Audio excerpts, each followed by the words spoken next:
En el corazón de Antioquia hay un lugar donde cada niño y niña encuentra un acompañamiento especializado para cuidar su salud mental. Un lugar donde empieza el bienestar emocional de toda una generación. La unidad de salud mental pediátrica es el resultado de un sueño que siempre hemos tenido en el hospital mental y sé que la han tenido todos los psiquiatras desde los 150 años que lleva fundada. El objetivo de la unidad de salud mental pediátrica del hospital mental es la atención integral con un enfoque clínico, humano y muy sensible a las necesidades de nuestros niños y adolescentes, donde brindamos atención específicamente con los mejores márgenes científicos, académicos y con la mejor calidad para nuestros niños y adolescentes. Un equipo de profesionales altamente calificados en psiquiatría infantil, psicología, medicina general, trabajo social, enfermería, terapia ocupacional y nutrición trabaja día a día para brindar esperanza y tratamiento oportuno a quienes más lo necesitan. En Antioquia, los niños, niñas y adolescentes necesitan de una unidad pediátrica para ser atendidos y el Hospital Mental de Antioquia la tiene. Contamos con 50 camas, con especialistas en psiquiatría infantil, contamos con todo el personal necesario para atender esta demanda. Así que le hacemos un llamado a las EPS públicas y privadas, a los psiquiatras infantiles y a la población en general para que no desperdicien este servicio, para que lo utilicen al máximo y vengan y conozcan una institución maravillosa como es la Unidad de Salud Mental Pediátrica del Hospital Mental de Antioquia. Ese también es un espacio de formación médica y de desarrollo académico, donde formamos psiquiatras de niños y adolescentes con visión ética y compromiso social, preparados para transformar vidas desde la infancia. Desde la academia y la asistencia, se construye un modelo de atención integral. La alianza de la Facultad de Medicina de la Universidad de Antioquia y el Hospital Mental de Antioquia es fundamental para favorecer la formación de profesionales capaces de comprender y atender los desafíos en salud mental de niños, niñas y adolescentes. Nada transmite más confianza que la voz de una madre que ha sentido el cuidado y el compromiso de nuestro equipo. Pues en mi experiencia fue bueno, es un sitio que es apto y es adaptado para los niños, entonces confié en dejar a mi hija acá y pienso que nos fue muy bien con la estadía acá y lo recomiendo totalmente. La Unidad de Salud Mental Pediátrica del ESE Hospital Mental de Antioquia es mucho más que un servicio. Es un compromiso con la niñez, con las familias y con el futuro.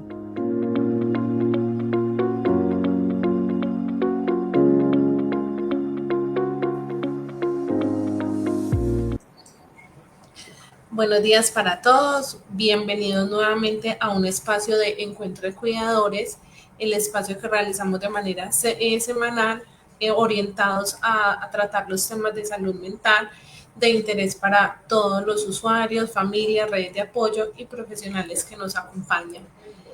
Bueno, hoy nos va a estar acompañando nuestro gerente, el doctor Ramón Acevedo. Sabemos que él es abogado, un médico psiquiatra, quien nos va a estar hablando un poco sobre cómo darnos esas pautas para el alcoholismo. Entonces, doctor, le damos bienvenida. Muy buenos días para todos y para todas. En el marco del Día Mundial Sin Alcohol, que se celebró en el mes de noviembre, hoy vamos a hablar acerca de este tema. ¿Qué es el alcohol? ¿Qué significa ser alcohólico? ¿Cuáles son las causas del alcoholismo? ¿Cómo prevenirlo y cómo tratarlo? El alcohol hace parte de las sustancias psicoactivas que son depresoras del sistema nervioso central. El alcohol como sustancia que deprime el sistema nervioso central implica que genera dos tipos de dependencia, una dependencia psicológica y una dependencia física. El alcohol es una sustancia que utiliza el hombre desde los tiempos prehistóricos, porque el alcohol se produce de manera muy fácil. Es simplemente colocar carbohidratos en un medio anaeróbico y allí se produce un proceso de fermentación del cual se genera el alcohol. Por lo tanto, se dice que cuando el hombre se volvió sedentario, ya tenía que desplazarse para cazar. Y en ese desplazamiento llevaba líquidos en lo que en ese momento eran los cuernos de los animales para poderse hidratar, y muchos de esos líquidos eran zumos de frutas. Y al cabo del tiempo, en esas cantimploras o en esos cuernos de animales que usaban para cargar los líquidos, se producía la fermentación, y cuando ya tomaban, no tomaban simplemente el zumo de esas frutas, sino que ya tomaban alcohol. Y a partir de ahí empezaron a experimentar los efectos del alcohol. Por lo tanto, el alcohol acompañaba al hombre desde tiempos prehistóricos. El alcohol es una sustancia que interactúa con los neurotransmisores del sistema nervioso central y produce cambios en las funciones mentales superiores. Quiere decir que produce en un principio alegría, en un principio la persona se siente desinhibida, en un principio la persona se siente mucho más sociable, interactúa mucho más fácil, pero a medida que avanza el efecto del alcohol en el cerebro se va deprimiendo. Lo primero que se deprime, o sea, que se apaga, son las conexiones interhemisféricas, y por lo tanto la persona queda como con una personalidad distinta. Aquellos que han sido extrovertidos se vuelven muy introvertidos y muy callados, y aquellos que son introvertidos empiezan a comportarse de manera extrovertida, de manera muy sociable, y pueden llegar a comportamientos a veces disociales. Eso va avanzando, y después, a medida que se van apagando otras áreas del cerebro, el alcohol puede llevar a un efecto de una intoxicación masiva, donde el cerebro, al apagarse completamente, deja de mandar las órdenes al corazón y a los pulmones para que el corazón funcione y los pulmones funcionen, y la persona puede, por efecto de una intoxicación aguda del alcohol, morirse por un paro cardiorrespiratorio.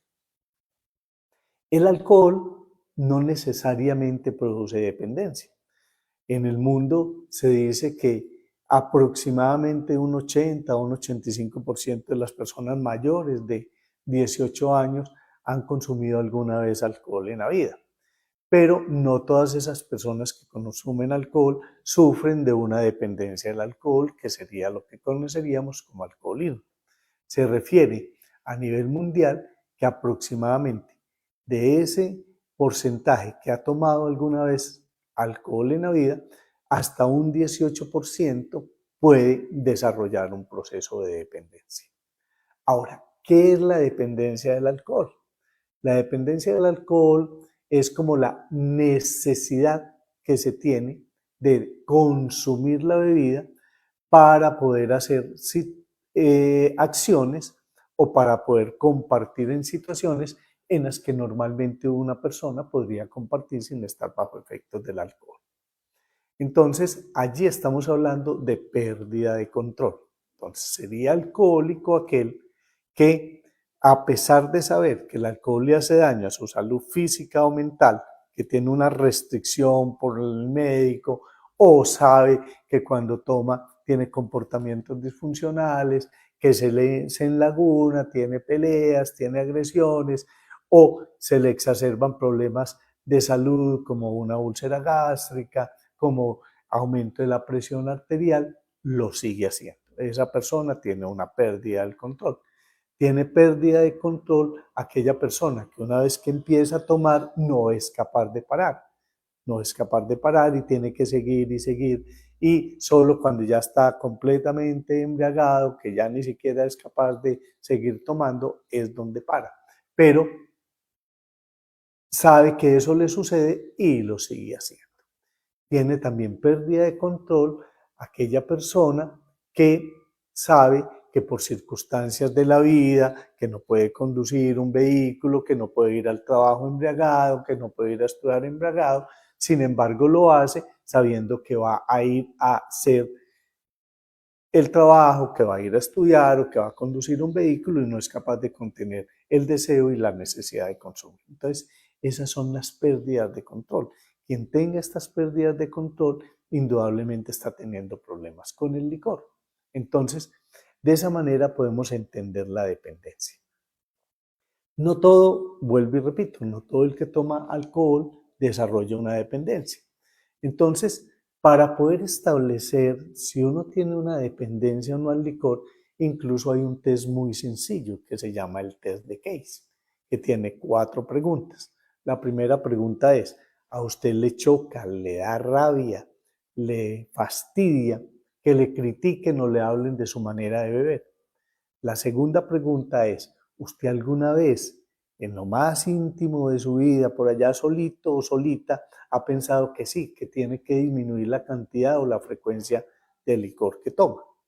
La tercera pregunta es, si usted alguna vez después de haber tomado o varias veces después de haber tomado, al otro día o a los días subsiguientes después de haber tomado, porque se pueden tomar varios días seguidos, se siente mal, se siente culpable por haber bebido. Me gasté la plata del mercado, la plata de la matrícula, la plata de los servicios, la plata que tenía para cumplir ciertas obligaciones, entonces empieza a sentirse culpable y mal por haberlo hecho.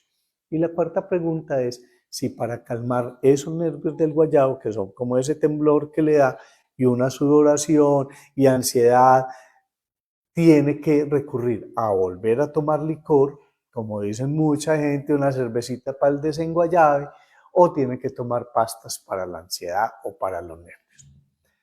En el mundo entero, este test se califica de la siguiente manera.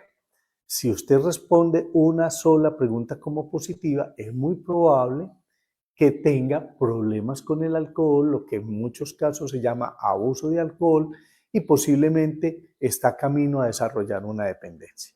Pero si usted contesta 2, 3 o 4 preguntas como positivas, eso ya son manifestaciones de que tiene un proceso de dependencia del alcohol, o sea, sería un alcohólico o una alcohólica y necesita de recurrir a buscar ayuda. Entonces, digamos que de esa manera tan sencilla, con este simple test de 4 preguntas, uno podría autoevaluarse o evaluar a la persona que está al lado de uno o que convive con uno y poderle ayudar a entender o poderse ayudar a entender que está teniendo problemas con la bebida y que ya no es un bebedor social o una bebedora social y que ya el alcohol está siendo disruptivo en su vida. ¿Por qué es importante saber esto? Porque el ser humano está integrado por 3 factores. Por el factor físico, un cuerpo con todos sus órganos, el factor mental, que se establece a partir del funcionamiento del cerebro, y las relaciones sociofamiliares que establece el ser humano. Nosotros pertenecemos a una sociedad, pertenecemos a unos colectivos, pertenecemos a una comunidad, pertenecemos a una familia, y eso hace parte de nuestra esencia como ser social. Y el alcohol como sustancia, cuando empieza a afectar ya sea la parte orgánica, la parte mental o las relaciones sociofamiliares, nos está afectando la salud. Y la salud física, la salud mental o la salud sociofamiliar. Y si identificamos que estamos teniendo problemas en una de estas 3 áreas, si seguimos con el consumo de alcohol, es muy probable que entonces se nos afecte todas las demás áreas y se comprometa toda nuestra vida física, psíquica y social.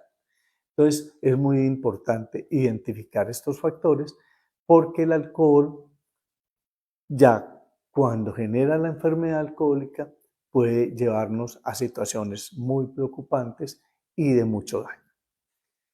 El alcoholismo como alcoholismo, ya cuando estamos hablando de la dependencia, digamos que uno puede decir que el alcoholismo como una enfermedad tiene ciertas características. La primera característica es que es una enfermedad crónica, y es que una vez el consumo de alcohol se convierte en una dependencia, no tiene reversa, porque ahí se debe a una relación neuroquímica que establece uno de los metabolitos del alcohol en el hígado, llamado el acetaldehído, con sustancias neurotransmisoras del cerebro, en este caso la serotonina y otros neurotransmisores, y establecen unas interrelaciones químicas que llevan a la producción de unas sustancias muy parecidas a las endorfinas cerebrales naturales que tenemos o a la heroína por ser también como un opioide, que se llaman las tetrahidropapaverolinas, y empiezan a tomar el comando del comportamiento y del funcionamiento cerebral, y es lo que desarrolla la dependencia. Por lo tanto, cuando uno ya desarrolla la enfermedad alcohólica, cualquier contacto con el alcohol llevará a que se produzca esta reacción neuroquímica en el cerebro, y por lo tanto, por más que uno no quiera, por más que uno diga lo voy a lograr, por más que uno crea que es capaz de controlar el consumo del alcohol, perderá el control porque ya será una reacción neuroquímica del cerebro la que toma el control de uno. Por eso, cuando hablamos del alcoholismo como enfermedad, estamos diciendo que hay unos factores ya orgánicos de funcionamiento cerebral que son los que llevan a esa serie de comportamientos de pérdida del control que hace que uno ya no pueda volver a tomar, porque cada que entra en contacto con el alcohol le pasarán las mismas cosas. Entonces, primera característica, es una enfermedad crónica. Eso quiere decir que una vez se establece, no es curable, pero es controlable. La segunda característica del alcoholismo es que es una enfermedad progresiva. Cuando uno empieza a tomar, no necesariamente inmediatamente empieza a desarrollar la dependencia. Empieza a volverse un bebedor social, después un bebedor problemático y después aparece la dependencia. Y crónicamente va pasando de tomar en ocasiones especiales a tomar todos los fines de semana, después entre semana y después desde las primeras horas de la mañana, y así va desarrollando la enfermedad alcohólica de manera progresiva y ella va tomando el control de la vida. Es una enfermedad deteriorante. Los alcohólicos se van deteriorando física, psíquica y socialmente, empezando fundamentalmente por las alteraciones en sus relaciones sociofamiliares. Lo primero que se afectan son las relaciones de amistad, el trabajo, el estudio, las relaciones con la familia, las relaciones con la pareja. Después empiezan a aparecer manifestaciones orgánicas, problemas de hipertensión, problemas de gastritis, problemas de alteraciones en el hígado, problemas de alteraciones en el páncreas, problemas de alteraciones en la sangre, se dañan los glóbulos rojos, se afectan los glóbulos blancos, se afecta la agregabilidad plaquetaria, se afecta la conducción nerviosa, se dañan algunos nervios, dentro de ellos el nervio pudendo, que lleva la orden del deseo sexual hacia los órganos genitales. O sea, el alcohol produce muchas enfermedades orgánicas, ustedes saben, produce hepatitis, produce hígado graso, produce cirrosis, está asociado con el cáncer de esófago, está asociado con las pancreatitis agudas y crónicas, está asociado con alteraciones neurológicas severas, con alteraciones neurológicas, con alteraciones psicológicas, con el Wernicke-Korsakoff, con cuadros de demencia prematuros, con daños en la retina, produce demasiadas alteraciones orgánicas, produce el síndrome alcohólico fetal, que se da cuando la mamá estando en embarazo o la mujer estando en embarazo empieza a consumir alcohol y afecta el desarrollo del feto, que puede producir abortos espontáneos por daños severos en todos los órganos, o incluso ya manifestaciones como retardo mental en los bebés cuando nacen. Entonces, alteraciones orgánicas. Entonces, va siendo progresivo desde los daños en las relaciones sociofamiliares, los daños orgánicos físicos y los daños mentales. Entonces, es una enfermedad crónica, progresiva, deteriorante, es una enfermedad mortal. Se dice que en el mundo mueren aproximadamente entre 2,5 millones o 3 millones de personas por todas las alteraciones que el consumo de alcohol produce, tanto a nivel orgánico como en la relación que tiene el consumo de alcohol con los accidentes de tránsito, con la violencia intrafamiliar, con la violencia y las peleas callejeras, y con todas las otras implicaciones que tiene el consumo de alcohol en el comportamiento violento y agresivo de las personas. Entonces es una enfermedad mortal. Y es una enfermedad con recaídas, porque muchas personas se la pasan toda la vida intentando dejar de beber, paran un tiempo, como no se hacen un tratamiento adecuado, entonces vuelve y aparece la ansiedad de tomar, y vuelven y toman y se van de recaída en recaída, deteriorándose rápidamente. Entonces, 5 características de la enfermedad alcohólica. Ahora, ¿qué cosas producen la enfermedad alcohólica? ¿Cuáles son las causas de la enfermedad alcohólica? Hay estudios desde hace muchísimo tiempo, desde los tiempos de hipocráticos, en que se decía que los hijos de las mamás que bebían tenían el riesgo de volverse alcohólicos. Eso ha venido siendo parte del estudio de la ciencia durante muchísimos años y ya conocemos que el alcoholismo es una enfermedad genéticamente determinada, que hay muchos genes que se interactúan entre ellos para que una persona se convierta. Y por eso hay distintos tipos de alcoholismo. Entonces, no es solo alcohólico el que toma todos los días y desde por la mañana, como mucha gente cree, porque también es alcohólico aquel que toma por intervalos, que toma un periodo del año, para y después vuelve y toma. Entonces hay muchas manifestaciones y muchas presentaciones de la enfermedad alcohólica, pero tienen un carácter genético. O sea, el alcoholismo se hereda genéticamente, casi que podríamos decir que no es alcohólico el que quiere, sino el que puede. Sin embargo, hay personas que sin ser alcohólicas genéticamente hablando, pueden tener una gran disposición por presiones sociales, por el mismo trabajo que hacen para tomar alcohol de manera crónica, y ese alcohol tomado de manera crónica sin ser producto de un alcoholismo produce todos los daños a nivel orgánico de los que les hice una enumeración ahora. También puede producir daños psicológicos y también le puede producir alteraciones en sus relaciones sociofamiliares. Pero entonces estamos hablando de una enfermedad genéticamente que hay una predisposición genética para que aparezca la enfermedad, pero que hay unos factores del medio ambiente, del entorno sociofamiliar y desde lo psicológico que pueden activar ese gen y hacer que la persona se vuelva alcohólica. Porque uno dice, hay personas que empezaron a tomar a los 30 años, pero cuando uno estudia la familia, cuando uno estudia su genética, encuentra que el padre, el abuelo, tíos tenían la enfermedad alcohólica, pero esa persona había tenido unos comportamientos de no tomar, posiblemente por lo que había vivido en su familia, y ahora a los 30 años tiene una situación de estrés, alguna pérdida, alguna situación que lo enfrenta con una situación grave o problemática de la vida, o incluso una celebración, una emoción muy fuerte, empieza a tomar alcohol, se le activa su gen y se vuelve alcohólico. Entonces, no quiere decir que si uno pasa un tiempo sin haberse activado la enfermedad está libre, sino que debe estar siempre pendiente para que esos factores del medio ambiente, esos factores culturales o factores sociales no le activen la enfermedad. Pero a esos factores, como le digo, interactúan incluso desde muy temprano y pueden activar la enfermedad. Porque si yo nazco en una familia que todo lo resuelve con alcohol, entonces tengo muy probablemente el gen alcohólico y también el aprendizaje de que todo se resuelve con alcohol. Aquellas familias que cuando van de paseo, primero entran al estanco a comprar el alcohol y si sobra plata compra el mercado. Entonces uno como niño, como adolescente va aprendiendo que eso lo va normalizando y fuera de eso se le activa el gen y tiene muchas probabilidades de volverse alcohólico. Entonces ahí hay unos factores genéticos asociados pues a los factores socioculturales, a la presión de grupo, hay mucha presión de grupo que también podría activar el gen, y hay unos factores psicológicos y de enfermedad mental que también están relacionados con la enfermedad alcohólica.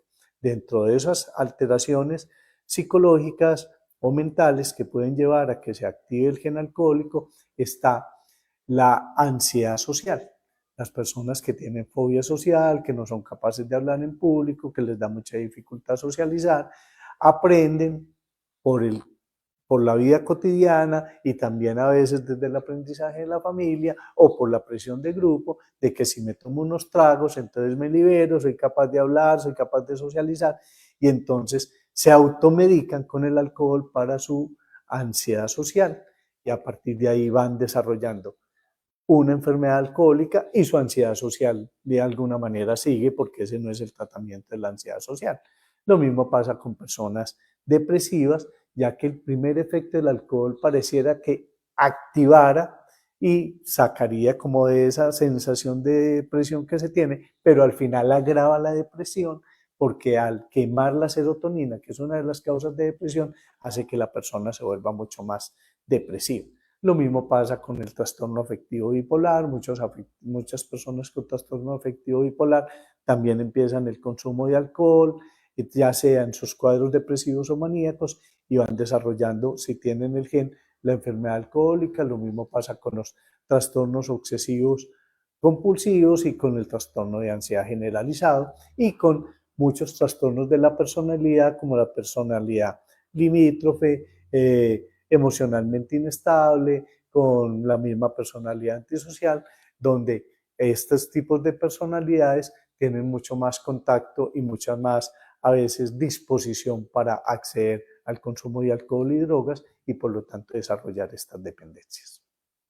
Entonces, digamos que desde las causas del alcoholismo vemos que son múltiples, pero quiero señalar el tema y dejar como en el ambiente que hay un gen alcohólico, que hay una predisposición genética y que por lo tanto si yo encuentro que en mi familia hay mucho alcoholismo, lo primero que yo debería hacer es el propósito de no entrar en contacto con el alcohol para no volverme alcohólico. Y si encuentro que en mi familia hay enfermedad mental, depresión, trastorno afectivo bipolar, esquizofrenia, otras muchas enfermedades, y hay también factores de alcoholismo por ahí, debería de no entrar en contacto con el alcohol para no correr el riesgo de volverme alcohólico. ¿Cómo prevenir el alcoholismo?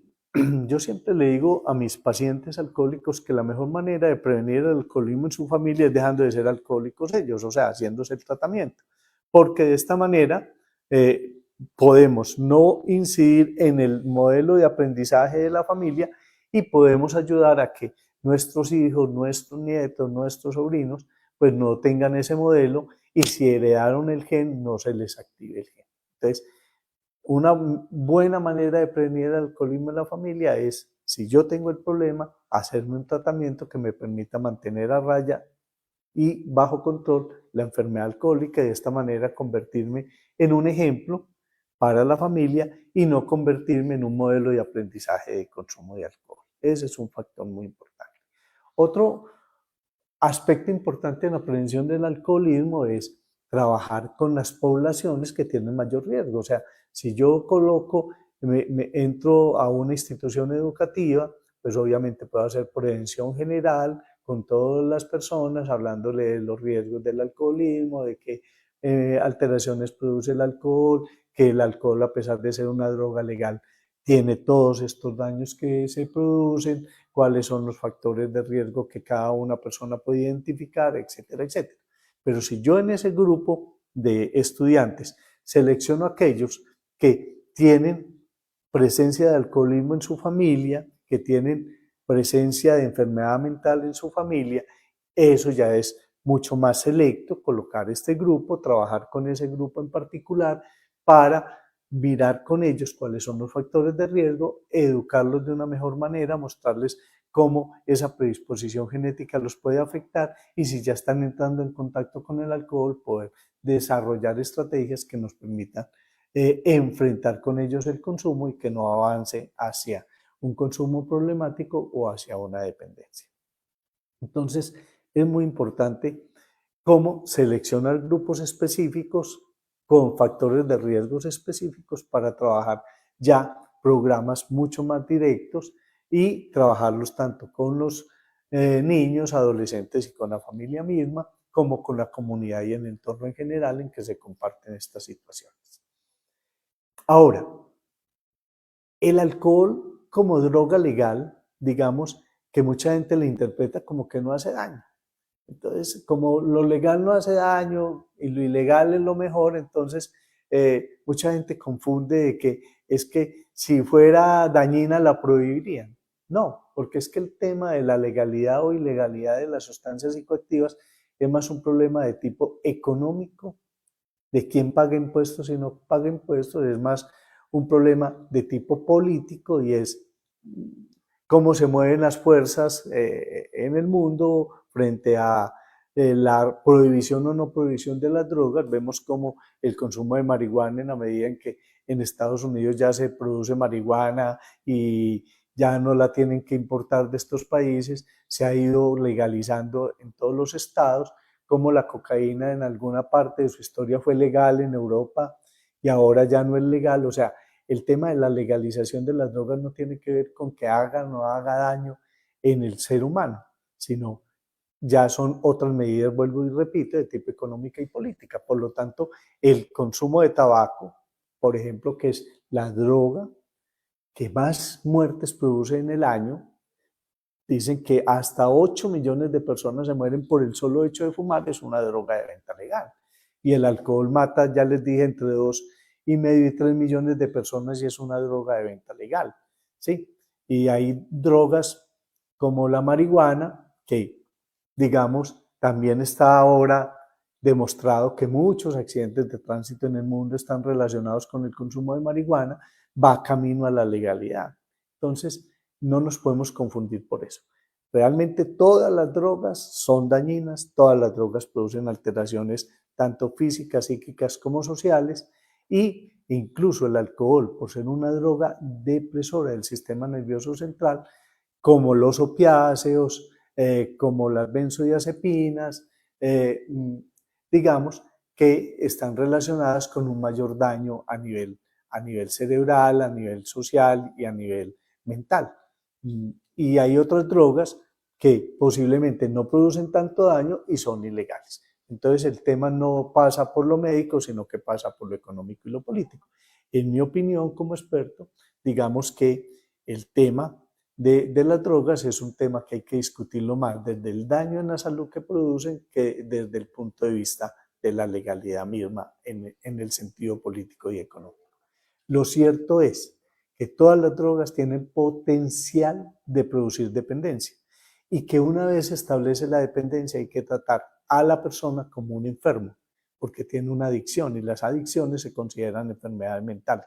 Pero sin embargo, como les he dicho, afectan todo el componente del ser humano, desde lo social, lo físico y lo mental.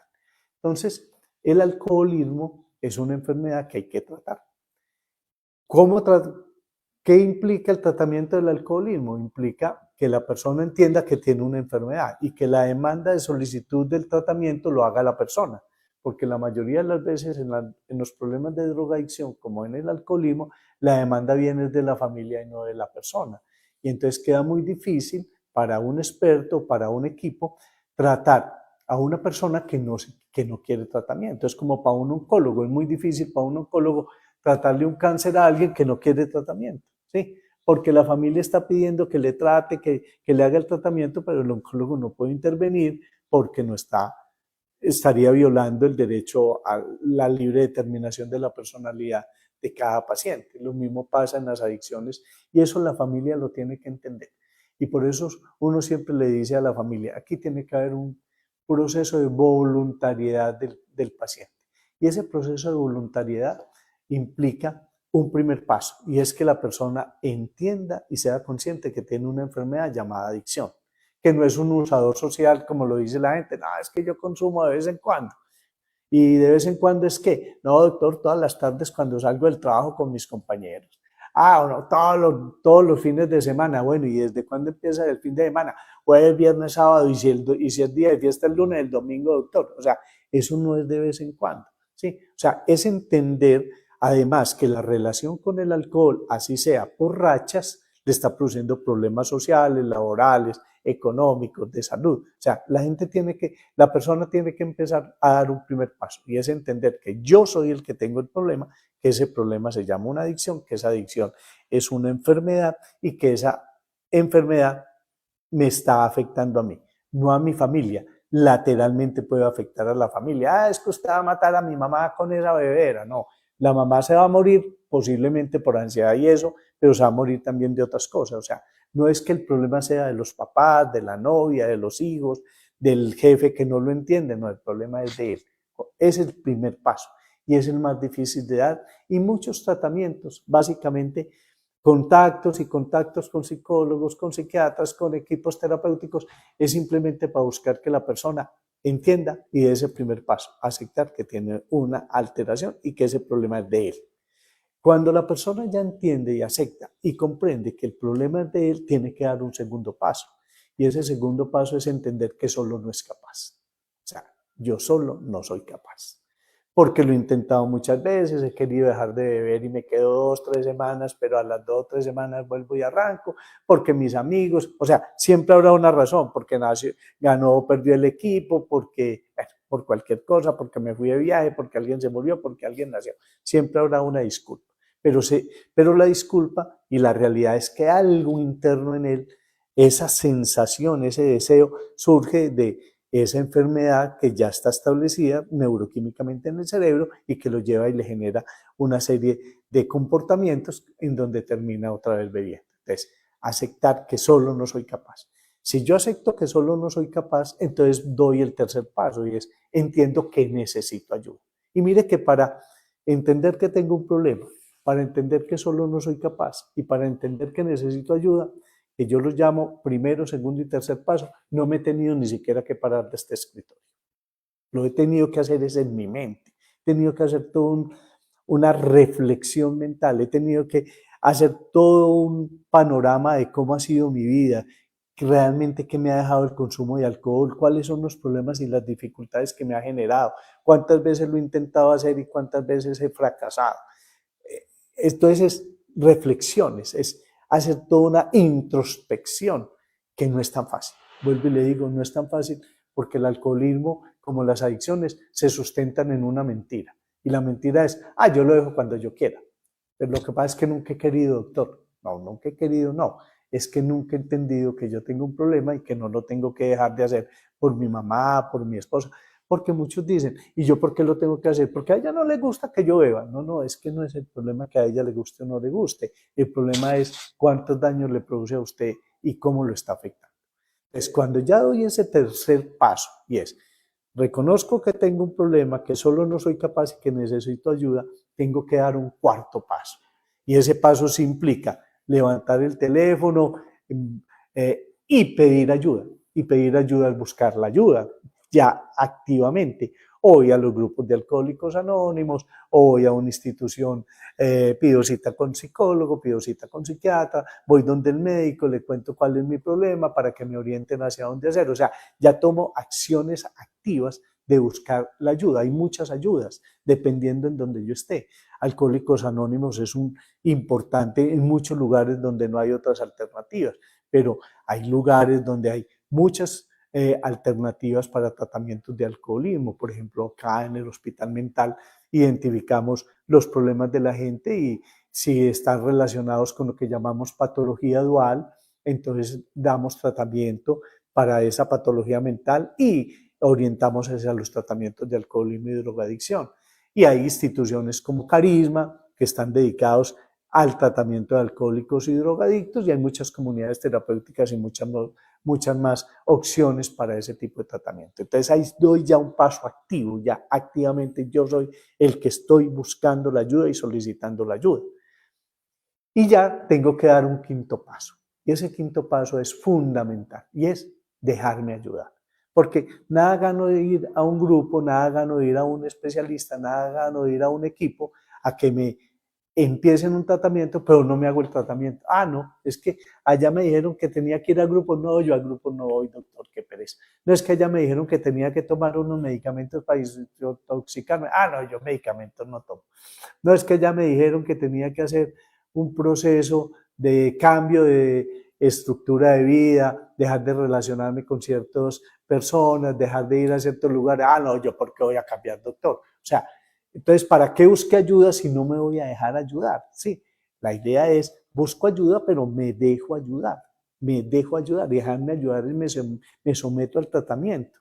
Obviamente no, así pues, ¿no? Los tratamientos es para discutirlos, los tratamientos son flexibles, pero tengo que hacer eso. 5 pasos. Eso es como subir unas escaleritas de un tobogán. Mucha gente llega al quinto paso Y como no se deja ayudar ni se somete al tratamiento, se tira tobogán para abajo y vuelve a lo mismo. Entonces tiene unas recaídas y las recaídas a veces son más graves que la misma enfermedad. Ahora, sucede una cosa muy interesante y es que cuando el paciente llega al consultorio o llega al lugar, va acompañado de la familia que lo está presionando y cuando uno le dice, usted tiene que recorrer estos pasos, le dice, bueno, entonces yo ya estoy en el cuarto paso porque estoy aquí. No, no, no. El hecho de que esté sentado frente a uno no implica que ya dio el primer paso, porque ni siquiera lo llevaron, le pidieron la cita, ni siquiera la pregunta inicial que uno le hace es ¿por qué está aquí? Y mira al acompañante y le dice, ¿viste? ¿Por qué es que me trajeron aquí? Porque a usted no le gusta que yo beba y yo estoy bebiendo. O sea, no hay ninguna identificación del primer paso. Entonces, por eso digo que a veces muchos contactos, muchos tratamientos, porque hay gente que se va para comunidades terapéuticas, para internaciones, y sale y vuelve y bebe porque no toma conciencia de que el problema es de él, cree que el problema es de los demás, que los demás son los que lo están presionando. Por eso ese paso es fundamental. Si yo no tengo conciencia de mi enfermedad, ¿para qué voy a tratarme la enfermedad? Si no tengo conciencia de mi problema, ¿qué problema voy a resolver? Yo creo y estoy resolviéndole el problema a los demás, entonces dejo de beber un mes y ya les resolví el problema. No, es que los demás en definitiva no tienen el problema. Ellos, como lo demuestra la mayoría de la gente que está en la calle, en situaciones de calle por consumo de drogas y alcohol, la familia al final se deslinda del problema y dice, pues el problema es suyo, nosotros nos llevamos a mi mamá de aquí. Yo tengo historias muy interesantes al respecto. El paciente que mandaron a comprar la leche, sabían que cuando le daban la plata para comprar la leche, se demoraba 2 días para volver porque dependiendo de la plata que llevaba se quedaba tomando y mientras lo mandaban a comprar la leche, desocupaban el apartamento y llevaban a la mamá para otro apartamento, para otro lugar y cuando llegó no encontró rastro de la casa, ¿sí? O sea, las familias también se cansan y las familias también toman a veces decisiones. A veces la más difícil de tomar es abandonarlo, pero eso al final es una decisión que toman muchas familias después de haber buscado y haber rogado y haber implorado y haber hecho 50.000 cosas para que la persona entendiera que tenía un problema y que querían ayudarle. Pero los otros, el paciente lo entiende es como una presión, es que me quieren presionar, es que me quieren manejar la vida, es que quieren... No, no, lo que la gente quiere es que tome conciencia de la enfermedad y a partir de ahí enfrente su decisión de buscar ayuda. Entonces, el tratamiento, ¿en qué se sustenta? Vuelvo y les digo, hay muchos modelos de tratamiento, pero el tratamiento que nosotros, desde la psiquiatría, lo que es Carisma, que se creó como parte de lo que era el servicio de farmacodependencia y alcoholismo, que alguna vez tuvo el hospital mental y después se separó del hospital mental, pero el tratamiento se basa en 3 cosas. En primer lugar, en la participación en grupos, donde todos comparten una dependencia, donde comparten los logros, donde comparten las dificultades, donde se socializa, no se juzga, sino que se socializa y se apoya los grupos, las citas con los especialistas, ya sea psiquiatras, psicólogos, trabajadores sociales, terapeutas, que están trabajando para que guiándole a uno el trabajo, y medicamentos. Hay medicamentos que se toman, en Europa se usa el acamprosato, en Estados Unidos la naltrexona, en muchas partes del mundo el antabús, que ayudan a disminuir la ansiedad de tomar y además si el paciente toma tiene unos efectos secundarios muy desagradables.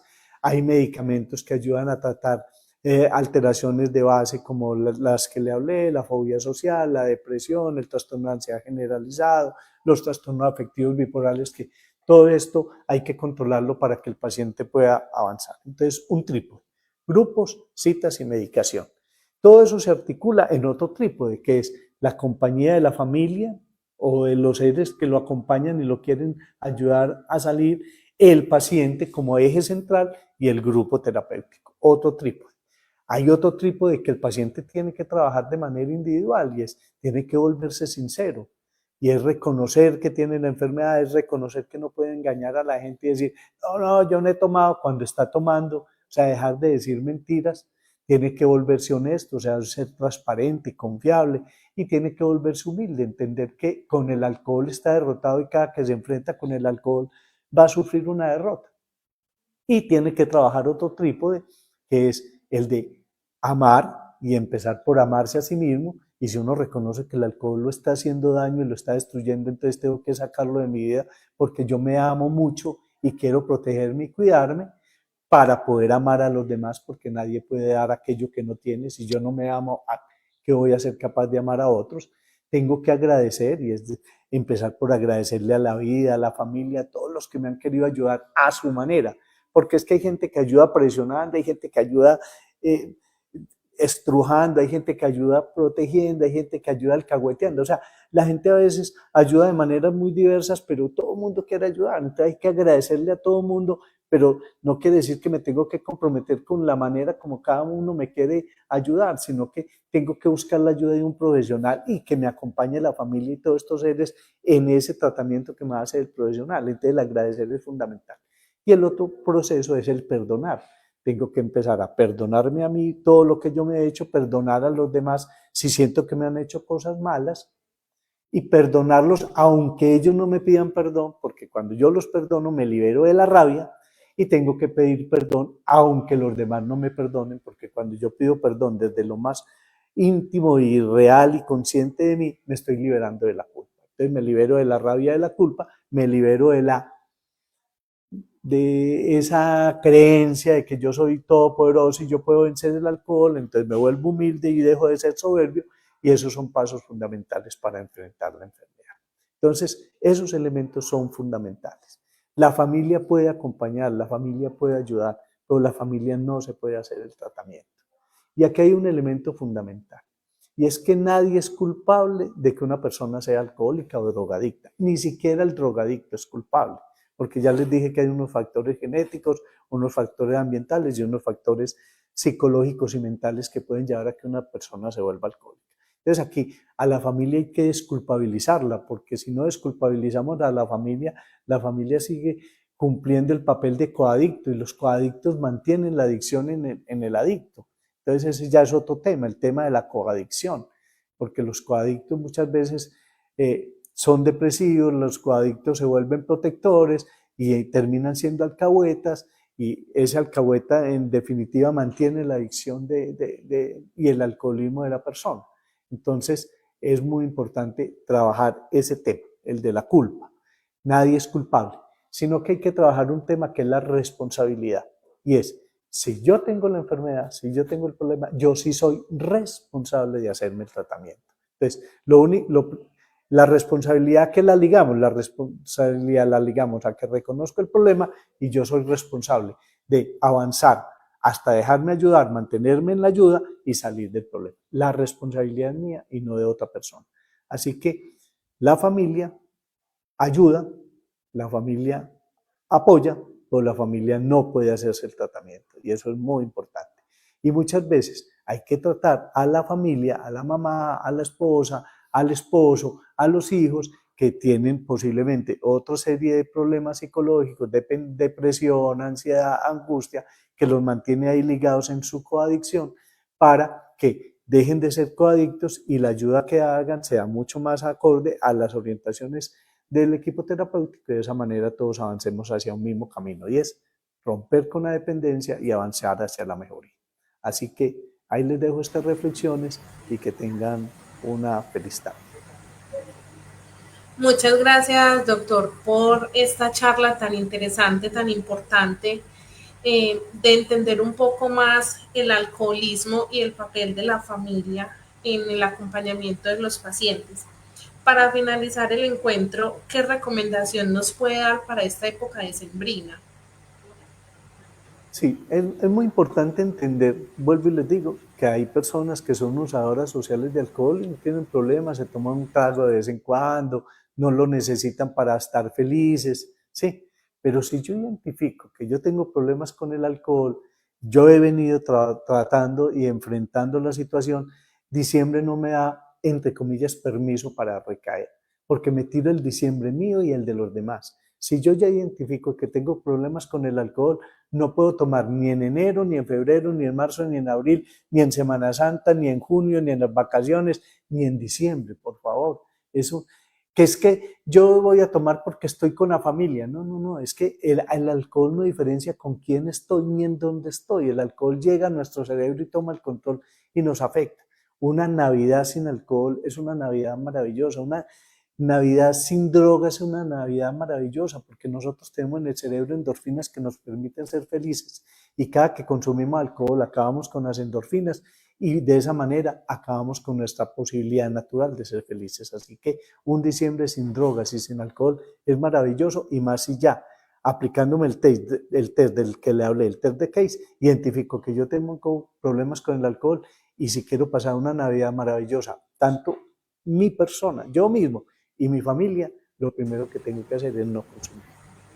Muchas gracias, doctor, por acompañarnos en este espacio, y a todos los invitamos a seguirnos en nuestras redes sociales y a estar pendientes de la programación de los encuentros de cuidadores. Nos vemos el próximo jueves a la 1 de la tarde con otro tema en salud mental. Muchas gracias, hasta luego.